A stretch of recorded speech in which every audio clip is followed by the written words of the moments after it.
Welcome to கற்ற கற்பித்த channel.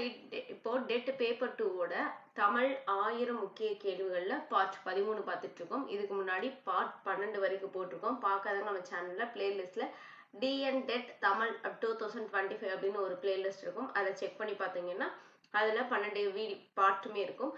இப்போதான் நம்ம சேனல்ல முதல் முறையா பாக்குறீங்க அப்படின்னா சப்ஸ்கிரைப் பண்ணிக்கோங்க. இந்த வீடியோ யூஸ்ஃபுல்லா இருக்கு அப்படின்னு நினைச்சீங்கன்னா எஸ் அப்படின்ற கமெண்ட்டையும் வீடியோக்கு ஒரு லைக் கொடுத்துருங்க. எனக்கு படிக்க நேரம் இல்லை, எனக்கு பிடிஎஃப் சென்ட் பண்ணீங்கன்னா நான் ஈஸியாக படிச்சுக்குவேன் அப்படின்றவங்க அந்த வாட்ஸ்அப் நம்பர் ஹாய்னு மெசேஜ் போடுங்க. ப்ளஸ் உங்களுக்கு 25 rupees சார்ஜ் பண்ணுறோம். அதை கொடுத்துறீங்க அப்படின்னா 500 கேள்விகள் பிடிஎஃப் உங்களுக்கு அனுப்பப்படும். இப்போ முதல் கேள்வியை பார்த்தலாம். பயனில்லாத கலர் நிலத்திற்கு ஒப்பானவர்கள் யாருன்னு கேட்டிருக்காங்க. இதற்கு சரியான விடை ஆப்ஷன் பி, கல்லாதவர். பயனில்லாத கலர் நிலத்திற்கு ஒப்பானவர்கள் கல்லாதவர்கள். இரண்டாவது கேள்வி, வரும் முன்னர் என தொடங்கும் குரலில் பயின்று உள்ள அணி எதுன்னு கேட்டிருக்காங்க. இதற்கு சரியான ஆப்ஷன் பி, ஓமை அணி. இப்போ திருக்குறளை முழுசா பார்க்கும்போது நம்மளால அது ஓமை அணியா இல்லை உருவக அணியான்னு கண்டுபிடிக்க முடியும். இப்போ வரும் முன்னர் அப்படின்ற தொடங்கும் திருக்குறள்னா அந்த திருக்குறள் ஃபர்ஸ்ட் நம்மளுக்கு தெரியணும். அந்த மாதிரி தான் கொஸ்டின்ஸ் கேட்கறாங்க. இது ஒரு புக் பேக் கொஸ்டின் தான். வரும் முன்னர் என தொடங்கும் குரல் பயின்று வரும் அணி உவமை அணி. அடுத்து மூன்றாவது கேள்வி, நீலகேசி நூலின் ஆசிரியர் யாருன்னு கேட்டிருக்காங்க. இதற்கு சரியான ஆப்ஷன் டி, ஆசிரியர் பெரிய தெரியல. நீலகேசியோட ஆசிரியர் பெயர் என்னன்னே தெரியல. அதுதான் உண்மையான ஆன்சர்.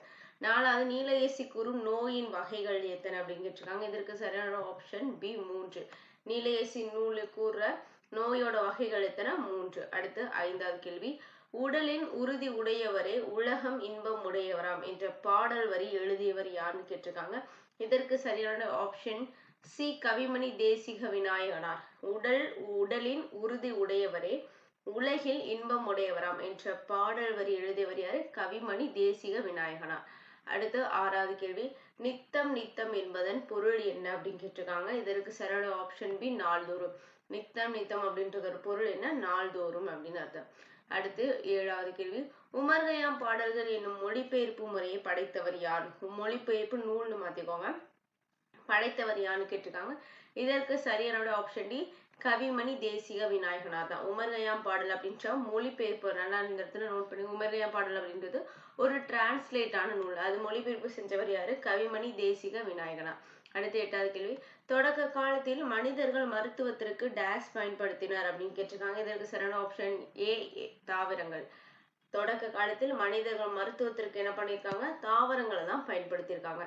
அடுத்து ஒன்பதாவது கேள்வி, தமிழ் மருத்துவத்தில் மருந்து என்பது டேஷ் நீட்சியாகவே உள்ளது அப்படின்னு. இது ஒரு கொஸ்டின். இதெல்லாம் ஒரு கொஸ்டின், அதெல்லாம் தெரியாதான்னு நினைச்சிட்டு இருக்கலாம். இதுவும் ஒரு கொஸ்டினா டிஎன்பிஎஸ்சில கேட்டிருக்காங்க. தமிழ் மருத்துவத்தில் மருந்து என்பது டேஷ் நீட்சியாகவே உள்ளது. ஆப்ஷன் சி, உணவின் நீட்சியா தான் இருக்கு. நம்ம சாப்பிட்ற சாப்பாடு தான் மருந்து அப்படின்ற மாதிரி சொல்லியிருக்காங்க. அடுத்து பத்தாவது கேள்வி, நம் உடலின் அசைவுகளையும் உணர்ச்சிகளின் வளர்ச்சியும் கட்டுப்படுத்துவது எது அப்படின்னு கேட்டிருக்காங்க. இதற்கு சரியான ஆப்ஷன் சி, சிறுமூளை. நம் உடலின் அசைவுகளையும் உணர்ச்சிகளின் வளர்ச்சியும் கட்டுப்படுத்துவது ஆப்ஷன் சி, சிறுமூளை. அடுத்து 11வது கேள்வி, சுஜாதாவின் இயற்பெயர் என்ன அப்படின்னு சொல்லி கேட்டிருக்காங்க. இதற்கு சரியான ஆப்ஷன் ஏ, ரங்கராஜன். ரங்கராஜன் அப்படின்றதா சுஜாதாவோட இயற்பெயர். சுஜாதா அப்படின்றது ஒரு லேடிஸ் பேர் மாதிரி இருக்கும், ஆனா ஒரு ஜென்ஸ் நேம். சுஜாதா அப்படின்றது இயற்பெயர் என்ன? ரங்கராஜன். முத்தையா அப்படின்றது யாரோட இயற்பெயர்னு தெரிஞ்சுன்னா கமெண்ட் பாக்ஸ்ல கமெண்ட் பண்ணுங்க. துரைராசு அப்படின்றது யாரோட இயற்பெயர்னு தெரிஞ்சுன்னா கமெண்ட் பாக்ஸ்ல கமெண்ட் பண்ணுங்க. இதெல்லாம் ப்ரீவியஸ் இயர் வீடியோல பார்த்ததுனால ஒரு ரீகால்காக நான் கேட்கிறேன். அடுத்து 12வது கேள்வி, கீழ்கண்டவற்றுள் மின்னணு வாக்கு எந்திரம் உருவாக்கும் பணியில் முக்கிய பங்காற்றியவர் யாருன்னு கேட்டிருக்காங்க. இதற்கு சரியான ஆப்ஷன் ஏ, சுஜாதா. கீழ்கண்டவற்றுள் மின்னணு வாக்கு எந்திரம் உருவாக்கும் பணியில் ஈடுபட்டவர் யாரு? சுஜாதா. அடுத்து 13வது கேள்வி, எச்ச பொருள் தந்து மற்றொரு வினைமுற்றை கொண்டு முடிவது என்னன்னு கேட்டிருக்காங்க. இதற்கு சரியான ஆப்ஷன் டி, முற்றெச்சம். எச்ச பொருள் தந்து மற்றொரு வினைமுற்று கொண்டு முடிவது என்னன்னு கேட்டிருக்காங்க. இதற்கு சரியான விடை ஆப்ஷன் டி, முற்றெச்சம். அடுத்து 14வது கேள்வி, பாடும் பாடல் அப்படின்றதுக்கு இலக்கண குறிப்பு கேட்டிருக்காங்க. இதற்கு சரியான ஆப்ஷன் எதிர்கால பெயரச்சம். பாடும் பாடல் அப்படின்றது எதிர்கால பெயரச்சம். இந்த மாதிரி கேட்கலாம். அப்ப பாடிய பாடல் அப்படின்றது ஆ முடிஞ்சாலே அது பெயரச்சம்னு நம்மளுக்கு தெரியும். அப்ப பாடிய பாடல் ஆவது அப்ப ஏற்கனவே பாடியிருக்காங்க. அப்ப இறந்த கால பெயரச்சம். பாடுகின்ற பாடல் நடந்துட்டு இருக்கு, அப்ப நிகழ்கால பெயரச்சம். பாடும் பாடல் அப்படின்றது என்ன? எதிர்கால பெயரச்சம். அடுத்து 15வது கேள்வி, பொருள் முற்று பெறாமல் எஞ்சி நிற்கும் சொல் எதுன்னு கேட்டிருக்காங்க. இதற்கு சரியான ஆப்ஷன் பி எச்சம். பொருள் முற்று பெறாமல் எஞ்சி நிற்கும் சொல் என்னது? எச்சம். எச்சனம் எத்தனை வகைப்படும் கேட்டிருக்காங்க. இதற்கு சரியான ஆப்ஷன் ஏ 2. எச்சம் எத்தனை வகைப்படும்? 2 வகைப்படும். அது என்னன்னா பெயரெச்சம், வினையச்சம் அப்படின்றதா. எச்சம் 2 வகைப்படும். ஒண்ணு பெயரெச்சம், வினையச்சம். அடுத்து 17வது கேள்வி, மடை திறந்த வெள்ளம் போல அப்படின்றதுக்கு ஓமை தொடர் என்ன அப்படின்னு கேட்டிருக்காங்க. இதற்கு சரியான விடை ஆப்ஷன் சி தடையின்றி மிகுதியாக. அதாவது மடை திறந்துட்டா தடை இல்லாம விடாது, தடையின்றி மிகுதியாக மடை திறந்த வெள்ளம் போல அப்படின்றதுக்கு. அடுத்து 18வது கேள்வி, கற்றோருக்கு கல்வி நலனே என பாடியவர் யாருன்னு கேட்டிருக்காங்க. இதற்கு சரியான விடை ஆப்ஷன் டி குமரகுருபர். கற்றோருக்கு கல்வி நலனே என பாடியவர் யாரு? Option D Kumaragurupar. அடுத்து 19வது கேள்வி, குமரகுருபர் எந்த நூற்றாண்டை சேர்ந்தவர் அப்படின்னு கேட்டிருக்காங்க. இதற்கு சரியான விடை ஆப்ஷன் சி 17ஆம் நூற்றாண்டு. குமரகுருபர் எந்த நூற்றாண்டை சேர்ந்தவர்? 17ஆம் நூற்றாண்டை சேர்ந்தவர். அடுத்து 20வது கேள்வி, கீழ்கண்டவற்றில் குமரகுரு நூல்களில் தவறானது என்ன அப்படின்னு கேட்டிருக்காங்க. இதற்கு சரியான ஆப்ஷன் டி கதர் பிறந்த கதை.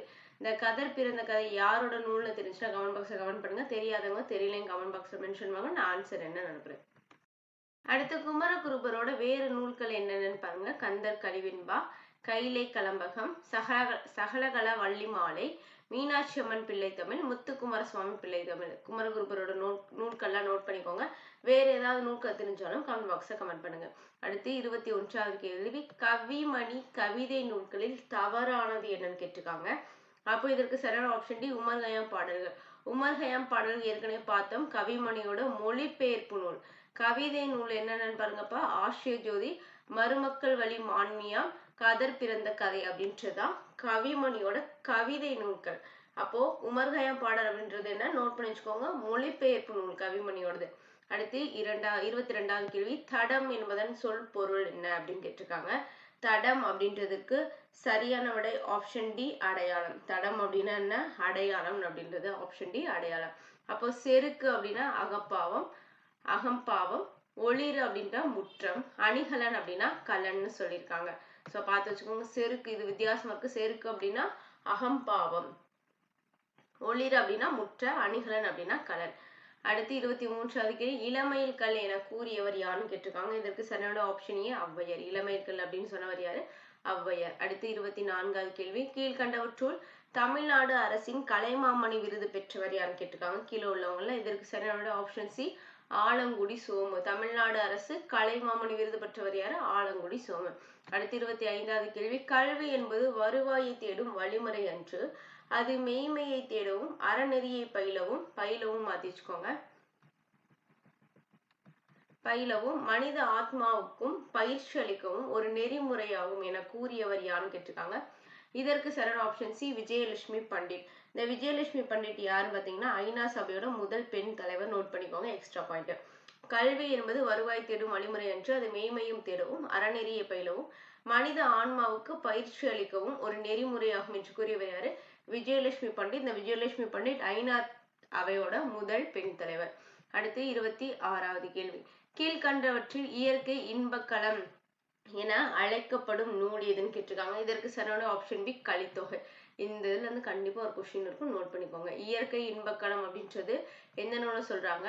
கலித்தொகைக்கு சொல்லியிருக்காங்க. 27வது கேள்வி, அதே இயற்கை அன்பு அப்படின்றது என்ன சொல்லியிருக்காங்க? பெரிய புராணம். அதாவது அன்பு கிடைக்கிறதா பெரிய விஷயம் ஞாபகம் வச்சுங்க. பெரிய புராணம். அடுத்து 28வது கேள்வி, ஏடென்று கல்வி சிலர் எழுதும் போது என எழுதியவர் யார்? இது ஒரு பாக்ஸ் கொஸ்டின். 8th 4th லெசன்ல இருக்கும், பாத்துக்கோங்க. ஏடென்று கல்வி சிலர் எழுதும் போது. இதற்கு சரியான ஆப்ஷன் பி குலோத்துங்கன். ஏடென்ற கல்வி சிலர் எழுதும் போது அப்படின்றது யார் எழுதுனது? குலோத்துங்கன். அடுத்து 29வது கேள்வி, இயற்கை ஓவியம் கீழ்கண்டவற்றில் இயற்கை ஓவியம் என அழைக்கப்படும் நூல் எதுன்னு கேட்டிருக்காங்க. இதற்கு சரியான ஆப்ஷன் ஏ 10 பாட்டு.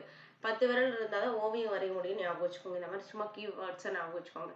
அடுத்து 30வது கேள்வி, கீழ்கண்டவற்றுள் இயற்கை வாழ்வில்லம் அப்படின்றது சொல்ற நூல் என்ன? திருக்குறள். Option C Thirukkural. திருக்குறளை பத்தி தான் எல்லாரோட வாழ்க்கையோட இல்லம்ல எப்படி தான் இருக்கணும் அப்படின்னு குறள் சொல்லுது அப்படின்னு ஞாபகம் வச்சுக்கோங்க. அடுத்து இயற்கை இறையருள் அப்படின்றது தேவார, திருவாசக, திருவாய்மொழிகளை சொல்றாங்க. இயற்கை இன்ப வாழ்வு நிலையங்கள்னு சிலப்பதிகார மணிமேகலை சொல்றாங்க. இயற்கை தவம் அப்படின்றது சிந்தாமணி. இயற்கை பரிணாமம் அப்படின்றது கம்பராமாயணம். இதுல இந்த இதுல இருந்து கண்டிப்பா ஒரு கொஸ்டின் கேட்க அதிகமான வாய்ப்புகள் இருக்கு. நோட் பண்ணி வச்சுக்கோங்க. நோட் பண்ணி ரிப்பீட்டடா படிச்சுட்டே இருங்க. ஒரு நோட்ஸ் கீ மாதிரி போட்டு படிங்க. அப்பதான் யூஸ்ஃபுல்லா இருக்கும். இதுல நீங்க டெஸ்ட் மாதிரி போட்டு பார்த்துருந்தீங்க அப்படின்னா எவ்வளவு மார்க் எடுக்கிறீங்க அப்படின்றத கமெண்ட் பாக்ஸ்ல மறக்காம கமெண்ட் பண்ணுங்க. இந்த வீடியோ உங்களுக்கு யூஸ்ஃபுல்லா இருந்துச்சுன்னா லைக் பண்ணுங்க, ஷேர் பண்ணுங்க, சப்ஸ்கிரைப் பண்ணிக்கோங்க. நன்றி.